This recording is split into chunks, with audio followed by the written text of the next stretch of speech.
Mélissa. Bonjour. C'est vraiment notre plaisir de t'accueillir aujourd'hui. Et surtout, tu es ancienne étudiante de télécom. Oui. Comment on peut expliquer pourquoi des industriels comme Thales ou des services d'État comme ANSSI s'intéressent beaucoup à la cryptographie post-quantique? Or, les machines quantiques, on n'a pas encore vu. Les ordinateurs quantiques n'existent pas, mais ils pourraient menacer les systèmes dès aujourd'hui à cause des attaques rétroactives. Puisque si jamais nos données sont enregistrées ou on puisse y avoir accès pour une raison ou une autre, si dans quelques années, je ne sais pas, dans 10, 20, 30 ans, un ordinateur quantique existait, on pourrait retrouver rétroactivement ce qui s'est dit aujourd'hui. Il y a des cas très importants, par exemple pour les services de l'État, où on a envie que les données restent confidentielles pendant plus de 30 ans.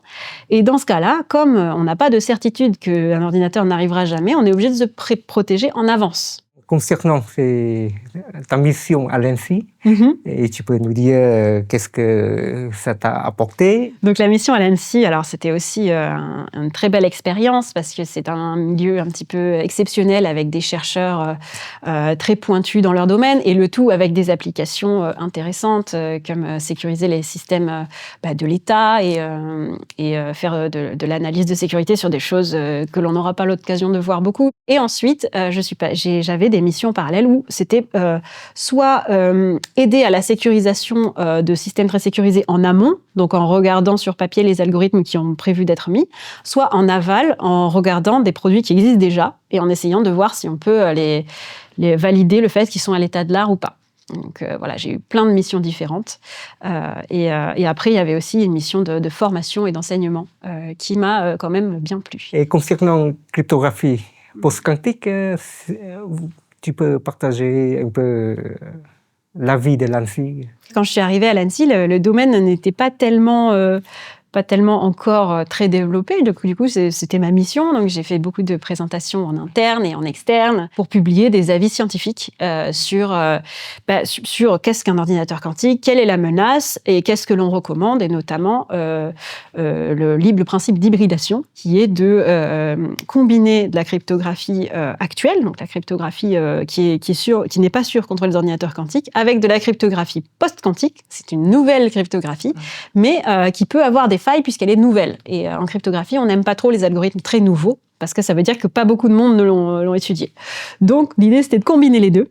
Et c'est ça que j'ai essayé de promouvoir dans la position un petit peu de l'ANSSI. L'ANSSI recommande de s'orienter vers une solution d'hybridation. Oui. Tandis que les autres pays, comme aux États-Unis, en Australie, ils recommandent plutôt une solution post-quantique.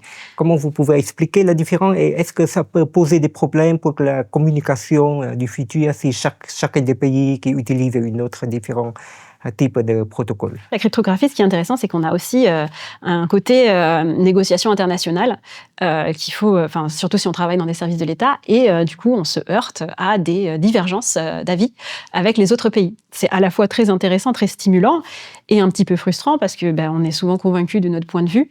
Et donc, on a travaillé avec les homologues, les cryptologues qui ont le même poste que moi dans les pays européens, donc Allemagne, Suède, Espagne, etc. On s'est mis ensemble, on a essayé de s'accorder déjà entre nous, et une fois qu'on était d'accord, d'essayer de peser un petit peu contre l'avis des Américains, qui n'est pas incompatible. L'idée des Américains, c'est de quand même faire confiance à la cryptographie post-quantique et de ne pas rajouter de sécurité supplémentaire.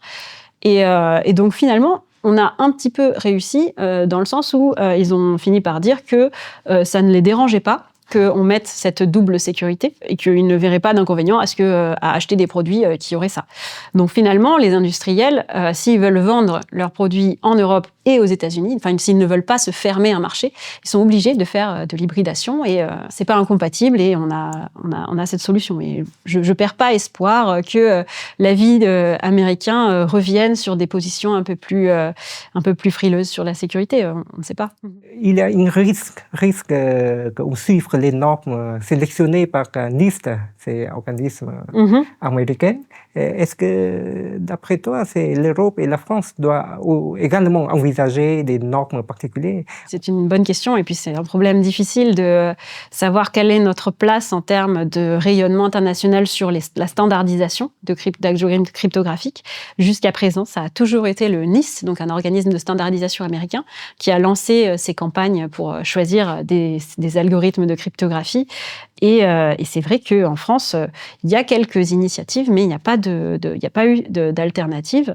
Après, est-ce que c'est une mauvaise chose? Je ne sais pas forcément. On peut aussi bénéficier de ce rayonnement.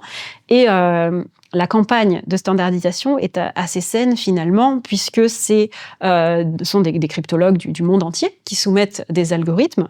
Donc d'ailleurs, les gagnants des campagnes précédentes, ça a été des Belges, les équipes pour l'AES et pour Chat3. Donc, le fait que ce soit du monde entier, ça stimule un petit peu la communauté internationale. Et donc, les campagnes de cryptanalyse sont très intéressantes. Il se passe beaucoup de choses. C'est un monde en effervescence. Je ne peux que recommander à des étudiants de venir dans ce domaine parce que c'est vrai que c'est très technique, mais quand on est dedans, c'est très stimulant parce qu'il y a beaucoup d'attaques qui arrivent et de contre-mesures. Et puis après, on s'amuse à faire des challenges entre nous. Donc, il y a des challenges d'attaques. Enfin, c'est très stimulant. Merci beaucoup, Mélissa. Et donc, tu es toujours bienvenue chez Télécom pour partager avec les étudiantes de Télécom. Et on espère que te revoir bientôt. Merci beaucoup.